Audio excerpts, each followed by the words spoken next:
왕조가 바뀌고 정치 주도권 다툼이 종료되거나 역무에 관련되어 처형되고 사화 등으로 죽임을 당한 사람들의 처와 처분, 전리품처럼 그 싸움에서 이긴 공신들에게 나뉘어져 죽음 대신에 적이자 원수에게 주어진 여인들은 새로운 삶에 적응해야만 했습니다. 1399년 정종 1년 태종 이방원의 아랫동서인 대사원 조박이 파직당하고 기양갑니다.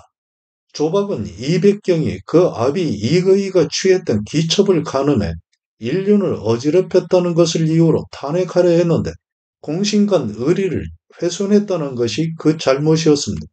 조박은 태종의 동서이고 이백경은 태조의 맏딸 경신공주와 혼인한 부마였으니 태종에게는 매부였으며 조박과 이백경 그리고 이백경의 아비 이거이는 모두 제1차 왕자인 한때 태종을 도운 공신이었습니다. 이백경은 뒷날 이름을 이조로 다시 이해로 바꿉니다. 제1차 왕자인 한때 세자 이방석과 그 형 이방분이 살해되고 이거이는 이방분의 기첩 중천금을, 이백경은 이방석의 기첩 효도를, 조박은 이방석의 다른 기첩 효양을 취해 모두 집에 두어 살고 있었는데요. 이들 간에 어떤 알력이 있었던 것인지 조박이 대사헌이 되면서 이백경이 첩으로 삼은 효도는 일찍이 백경의 아비 이거이가 간통한 바 있기 때문에 이백경은 인륜을 저버리는 짓을 저질렀다 하여 탄핵하려 한 것입니다. 그의 이백경이 태종에게 울면서 하소연하니 당시 정한공이었던 태종과 정종은 일이 시끄럽게 되는 것을 막기 위해 이를 도모하려 했던 조박 등을 유배보낸 것인데요. 이렇듯 당시의 성적 관념은 한면에서는 매우 방종했고 느슨했음을 알게 합니다. 남편이 사망하고 홀로 된 가부가 집에 사내종과 사통하는 일도 생겨나기 마련이었는데 1399년 정종 1년 박원길의 아내 변씨가 처형됩니다. 변씨는 20여 년간 정이품의 예문관 대제학과 집현전 대제학 등을 지내면서 문장에 뛰어나 외교 문서를 작성하고 학문 발전의 역할을 했으며 어려서부터 총명했고 청렴한 성품으로 과거 시험관이 되어 그 기틀을 세운 변계량의 누나입니다. 변씨는 사망한 전 남편 박충원의 종인 포대 사안과 사통해 왔는데 박원길에게 다시 시집가 지내던 중에 남편 박원길이 그 사실을 눈치채게 되면서 둘 사이에 다툼이 생겨나기 시작했는데 그의 변씨는 동생인 변계량이 박원길의 입을 막아줄 것을 기대하면서 도움을 요청합니다. 내 남편의 성질이 거칠어서 함께 살아가기 힘들겠다.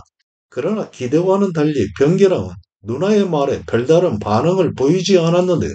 그의 괘씸하다고 생각한 변씨는 스스로 살아날 방도를 꾸리기 위해 사통해온 종포대와 일을 꾸미게 됩니다. 먼저 정한공 태종의 집안 일을 보고 있는 김기천을 노비 사인을 주어 매수하고 정한공에게 말하도록 합니다. 자신의 음행사실을 덮기 위해 일을 너무나 크게 꾸민 것인데요. 내가 박원길에게 시집가기 전인 금년 정월에 이양몽이 그 형 이양중에게 나를 중매하며 말하기를 나에게는 무사 수백 명이 있고 나의 주장인 의왕공 또한 휘하에 수천 명이 있어 난을 일으키면 내가 대장군이 되지 않겠느냐 하였습니다. 박원길에게 시집가 이 말을 했더니 온길이 말하기를 나도 어느 날 의왕공을 배웠는데 공이 말하기를 내 기상이 어떠하냐 내가 대위를 얻는 것이 어찌 어렵겠느냐 하였다고 했습니다. 이제 박원길과 변계량이 이양몽, 이양준과 함께 난을 일으키려 하는데 어찌 가만히 계시는 것입니까? 이를 키워도 수습할 수 없을 만큼 너무 키워버린 것인데 남편 박원길과 더불어 친동생인 변계량까지 추가해 모반 대역죄로 감싸버린 것입니다. 역모를 도모했다고 하면 고문을 받다가 이 일이 발각되기 전에 죽을 것을 기대한 것인가요?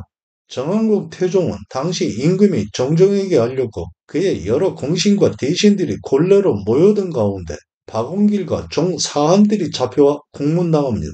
대질도 해야 할 일이니 변씨를 찾았지만 이미 엎질러진 사태에 겁을 집어먹고 도망간 다음이었는데요. 뜬금없는 일에 날벼락과 같이 고문당하는 박원길은 모든 일을 부정하는 가운데 얼마 후 포대와 함께 잡혀 들어온 변씨가 이미 돌이킬 수 없게 엎질러진 사태에 기름을 부으며 말합니다.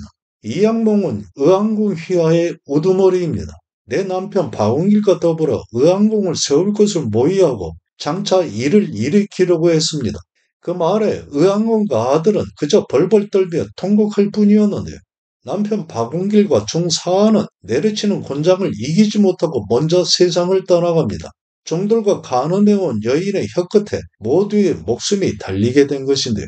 이양몽 등 모두를 국문해봐야 혐의를 찾아볼 수 없으니 종 포대에게 모든 고문이 집중되어 그것을 참지 못한 포대가 입을 엽니다. 우리 형제가 안주인을 사통해 왔는데 박원길이 그 사실을 알게 되었고 이 일을 덮기 위해 없는 말을 꾸며 사지에 빠뜨리고자 한 것입니다. 일이 명료하게 밝혀지자 목숨이 간두에 달려있던 나머지 모두는 석방되었고 변씨와 포대는 차명에 처해집니다. 변씨에게는 딸이 하나 있었는데요. 어우동의 어미 또한 음행을 일삼았던 것처럼 변씨의 딸도 조용히 살아가기를 거부했습니다. 11년의 세월이 흐른 1410년 태종 10년 변씨의 딸 소비가 밀양에 사는 구이덕에게 시집갔는데 별궁 김인덕과 간통에 집을 나와 있으나 남편 구이덕이 이 일을 처리하지 못하자 변계령이 일가 사람인 양성지를 시켜 소비를 잡아 집으로 돌려보내게 합니다. 그러나 소비가 순순히 따르지 않음에 양성지로 하여금 때려 집에 가두게 하였는데 소비는 그것에 반항하며 목을 매 자살했는데요. 그의 형조에서는 위력을 사용해 몸을 속박한 죄로 양성지에게는 곤장 70대를 때리고 변계령을 주모자로 삼아 그 죄를 다스릴 것을 태종에게 보고합니다. 그의 변계령은 집안의 존장으로 아랫사람의 잘못을 바로잡고자 한 것임을 말하며 형조의 법 적용이 잘못되었음을 논박하니 그 말에 타당함에 태종은 형조판서를 파직하고 그 이하를 기양 보내거나 곤장을 쳐 벌한 후 변계량에게 말합니다. 경이 예전에 누나의 일로 옥리에게 잡혀갔을 때 나는 무척 상심했었다. 집안에 이와 같은 사람이 있으면 그 잘못이 나에게 이르는 것은 보통 있는 일이다. 그러하니 경은 원망스럽게 생각하지 말라. 공신들은 영모죄 외에 있어서는 법대로의 처벌을 받지 않아. 그중 생각이 짧아 천박한 자들은 그 위세를 이용해 포악한 짓을 서슴지 않기도 했습니다. 1401년 태종 1년 사헌부에서 아랍니다. 송희정이 이 일을 보기 위해 입궐했을 때 김보가 희정의 아내를 겁간하고자 하여 따르는 자로 하여금 문을 지키게 하고 곧장 내실로 들어가니 놀란 희정의 아내가 도망하여 동생 집으로 갔습니다. 그런데도 김보는 태연하게 그 집에 머무르면서 재물을 마음대로 썼으니 강도와 다를 것이 없고 또 왕의 명령을 사칭하기도 했습니다. 직접을 거두어들이고 국문하여 그 죄를 물으소서. 눈에 보이는 것이 없는 작태인데요. 김보는 온종공신이고 정사공신이었습니다. 태종은 다만 직천만 빼었고 가까운 청조로 귀양 보냈는데요. 1410년 태종 10년 정삼품의 판통례문사 윤하는 다른 사람의 첩을 탐하다 귀양살이 떠납니다. 판통례문사는 궁중의 제사 등의 의식을 맡아보는 통례문의 수장인데요. 밤중에 담을 타고 넘어들어가 종 이품의 총재 하구의 기첩 한선년을 간음했기 때문입니다. 이 일 또한 일방적 강요로 벌어진 것이었을 텐데요. 하구의 기첩을 간음한 윤하는 일찍이 어머니의 병시중을 들어야 한다면서 사직해 정종은 역마까지 주며 가게 했는데 윤하는 기첩 봉이를 데리고 유랑 삼다가 귀향해 사헌부로부터 탄핵받아 귀양 가기도 했습니다. 재벌을 개 못 준다는 말과 같이 타고난 방탕한 기질은 나라의 임금도 어쩌지 못하는 것인데요. 이랬던 윤하도 첩을 도둑맞고 아내가 다른 사람에게 죽을 정도로 두들겨 맞기도 했습니다. 1402년 태종 2년 종 3품의 전 농정 박실이 종 5품 무관 벼슬인 부사직 윤하의 첩을 도둑질해와 집에 숨겨두었는데 윤하가 박실의 집을 쳐들어가 첩을 찾아 묶어 데리고 돌아가니 어쩌지 못한 박실이 종친인 태조의 조카 이징에게 하소연하였고 바로 윤하의 집으로 간 이징은 엉뚱하게도 윤하 아내의 방으로 가 머리채를 잡아 끌고 나와 윤하의 아내를 거의 죽을 만큼 매질하기도 했으니 점잖은 개만도 못한 사람들은 이때에도 많이 있었습니다. 이징은 태조의 이복 동생 의안대군 이화의 아들입니다. 종 이품 대신인 하구가 집안 깊숙하게 고이 들여놓은 기첩 한선년을 하구가 집을 비운 사이에 담을 넘어 들어가 간음한 윤하인데요. 이 일로 다시 파직당하고 귀양길을 떠나간 것입니다.